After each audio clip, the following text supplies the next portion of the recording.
We have really fantastic sponsors like the San Gabriel Partnership. And if you would like to sponsor us, we will promote you on the show too. So now on to the Morning Buzz. We had some historic, groundbreaking news with Hillary as the Democratic nominee. First time a woman has ever been in that role. So pretty exciting and also very controversial. Absolutely. I think it is very cool to see new things happening, regardless of your political leanings, but cool for all the little girls out there to get a little hope. But here to talk a little bit more about that, we've got conservative political writer and talk show producer Andrew Mark Miller. Andrew, after the Republican convention, we saw Trump get a little boost in the polls. Do you expect to see a similar effect happen for Hillary on the Democratic side with a little bounce post-convention? Yeah, I do, and thanks for having me, by the way. Typically, there's always a bounce after the conventions, right? And Trump had a 6-point bounce which is actually the biggest bounce since 2000.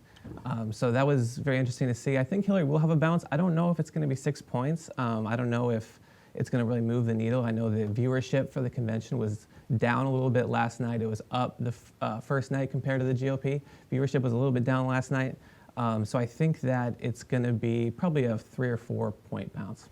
It was interesting too because there was a lot of commotion going on in that room, and the Bernie people were still upset. I mean, you saw people actually crying. Yeah, you know, we hear a lot about the division and the fracturing on the GOP side. We don't hear about it as much on the Democratic side, but it's real. And I don't know if you watched the first day of the convention, but the opening prayer was interrupted by Bernie supporters. I mean, there's some real divisions on the Democratic side as well as the GOP side. Right, and some silent protesters outside, just really unnerved. You had some really intense protests outside. Burning the American flag was one of them. You saw Palestinian flags and all kinds of different groups who were kind of protesting Hillary's nomination.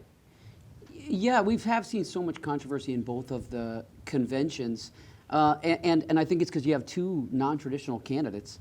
When you look at Hillary, do you think that any of the blowback, any of that, has anything to do with her gender? It might. It's hard to tell, though, but you have to, since they started polling, these are the two least popular candidates to ever go up against each other in history. So when you really think about that, that's, I think, where the divisiveness is coming from. Hillary's been on the scene for 30 years, and so when you have that kind of record, you're going to build enemies and you're going to build people who and you're don't. going to do things right. You're going to you're going to have things that have people. A history of, you have a history that people aren't going to be happy with. So I'm sure that there's some people who look at the gender as an issue, but I think mostly it's the record that people are kind of frustrated with.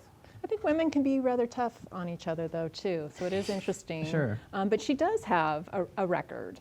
And Trump does like to call her Corrupt Hillary. And that seems to be sticking through this campaign. And will that make, will it be tough for her to kind of Yeah, I mean, just banish a few weeks ago, she was under federal investigation, So, I mean, there's a lot of reasons, in her record for people to be a little concerned about the future with her as president.